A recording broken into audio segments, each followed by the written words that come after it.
Buenos días, compañeros y profesor. Pues nosotros vamos a hablar acerca del primer capítulo que lleva por nombre La economía solidaria y sus prácticas pastorales en el marco del pensamiento económico de la Iglesia. Nosotros somos el equipo número 1, que está conformado por su servidor Carlos Alair Cantopanti, Carmen Andrea Castro Cuevas, Ariadna Guadalupe Jiménez García, Yamili Rubí Martínez Argáez y por último Penélope Galilea Trujillo Salazar. Como primero tenemos la introducción en el cual nos muestra que los asuntos económicos siempre han estado presentes a lo largo de la historia del cristianismo, ya que, pues, como su nombre lo dice, la economía se relaciona con otras disciplinas, tanto teológicas como ideológicas. Obviamente, pues, es una práctica cotidiana que se tenía en ese periodo de tiempo. También nos habla acerca de que la iglesia como tal hablaba de la pobreza de Cristo como un ejemplo para poder controlar a las clases sociales menores. Como tal, la economía solidaria pues es vista como un movimiento de ideas que impulsaba al Foro Social Mundial como una ayuda entre todos que beneficiara no solo a parte del gobierno, sino también a los ciudadanos para poder tener un alto incremento en la economía de la comunidad y no solo para el sector privado. Esto llevó a la construcción de unos movimientos sociales católicos que tienen muchos puntos en contacto en el cooperativismo para la ideología social. Este capítulo se divide en 3 apartados que veremos a continuación por nuestras compañeras, ya que primero se abarca el pensamiento cristiano, en este caso pues el hebreo cristiano, seguidamente del judaísmo y por último el cristianismo que comparte libros del Tanaj y el Antiguo Testamento.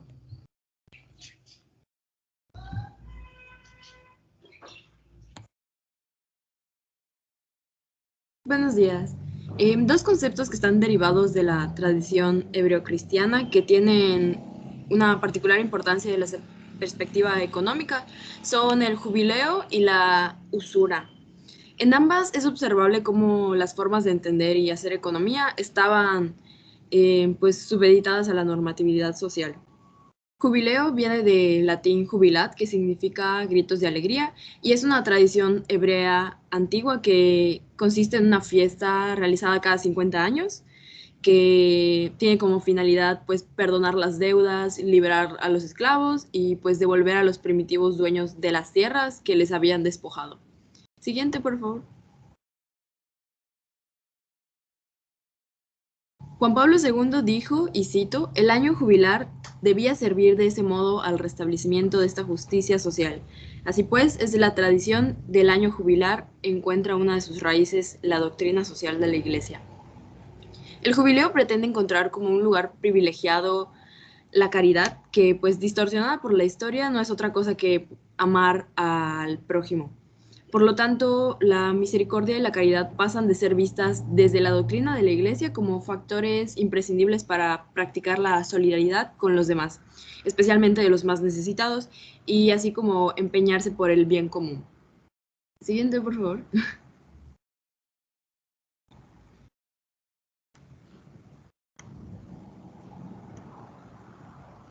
Okay. Por otro lado, la usura se refiere a no cobrar interés cuando se presta dinero. Durante siglos, la usura fue considerada un pecado y por lo tanto fue condenada como práctica económica, que esto limitó durante muchos siglos el negocio bancario.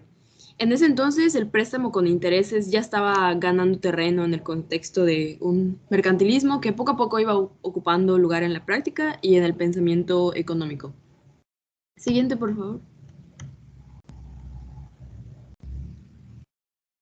Los textos del cristianismo en realidad pueden llegar a posicionarse desde una perspectiva liberadora, dando lugar a condenas contra quienes dictan leyes injustas, despojan de sus derechos a los pobres o venden al inocente por dinero. Estos son dichos. Y para hacer frente a estos comportamientos, la sociedad conforma instituciones económicas específicas que actuaban de manera correctiva contra la acumulación y las distancias sociales. Este es el caso del jubileo y de la condena a la usura, que son instituciones que con el paso del tiempo se van reconvirtiendo hasta llegar en la actualidad en el pensamiento y la acción económica. El jubileo llega a nuestros tiempos con un renovado mensaje que tiene como importancia lo que podemos hacer por el bien común y por los más vulnerables. Gracias, les dejo con mi compañera. Continuamos con el concepto de solidaridad desde el punto de vista de la doctrina social de la Iglesia.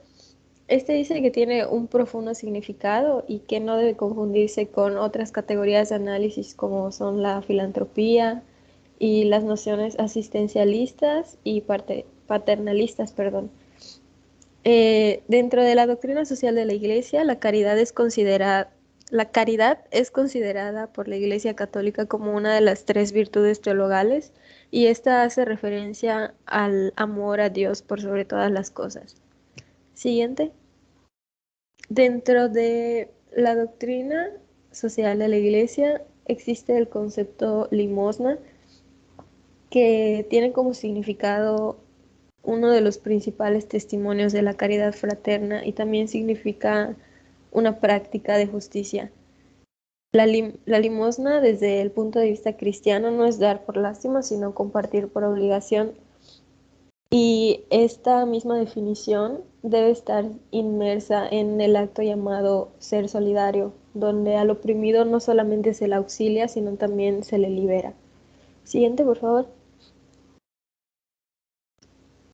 Y la solidaridad desde la doctrina cristiana también se refiere a comprendernos todos como seres humanos, hermanos e hijos de Dios. Y también dice esta doctrina que como hermanos debemos practicar la fraternidad, la cual significa hacer con los demás y también hacer por los demás. Siguiente. En el Populorum Progressio por Pablo VI se menciona finalmente la solidaridad actual como un deber indispensable en la búsqueda de un verdadero desarrollo para los pueblos. Y eso es todo, lo dejo con mi compañera. Bueno, en los años 60 la Iglesia latinoamericana tuvo cambios significativos con las orientaciones del Concilio Vaticano II. Estos cambios quedaron plasmados en lo que vemos aquí en la pantalla con la Conferencia de Medellín que se llevó a cabo en 1968. Esta fue como una opción preferencial para los pobres, de alguna forma dotó como de dinamismo a los laicos y laicas para que estos actuaran en el mundo. Siguiente, por fin. Tenemos a El Salerito como un ejemplo de la economía solidaria impulsada bajo el liderazgo católico que se creó en Ecuador y es una experiencia creada en 1970. Hoy, pues 40 años después, es conocida por la calidad de los productos lácteos y en algún punto logró fortalecer pues bastante a su comunidad. Siguiente, por fin. En los años 80 se comenzó a utilizar el concepto ya de economía popular y economía solidaria por laicas y laicos comprometidos pues en el campo social. Uno de los principales casos en materia promocional es el de Cáritas de Brasil y sus proyectos alternativos comunitarios, que pues de alguna manera son verdaderos antecedentes de lo que hoy es un movimiento potente de economía solidaria en el área de Brasil. Siguiente, por fin. Y pues en la actualidad, pues todas esas experiencias se concentran trabajando en numerosas redes de economía solidaria y comercio justo creadas en distintas regiones en el mundo en los últimos años para pues apoyar y unir organizaciones y diferentes orígenes y creencias para que no haya discriminación. Y finalmente los dejo con mi compañera.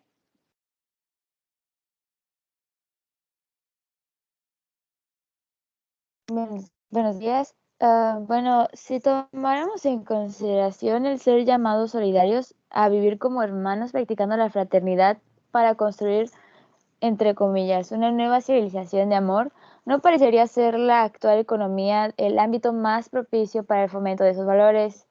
Siguiente, por favor. Sin embargo, el Papa también nos dice que no es irreversible, convocándonos a construir una nueva economía centrada en la persona y el bien común. Necesitamos superar la idea de lo social y lo solidario de que lo social y lo solidario es asistencial, quedamos por lástima, o como decía Maimónides, con el ceño fruncido, es decir, de forma obligada. Para pasar a concebir, el siguiente, por favor.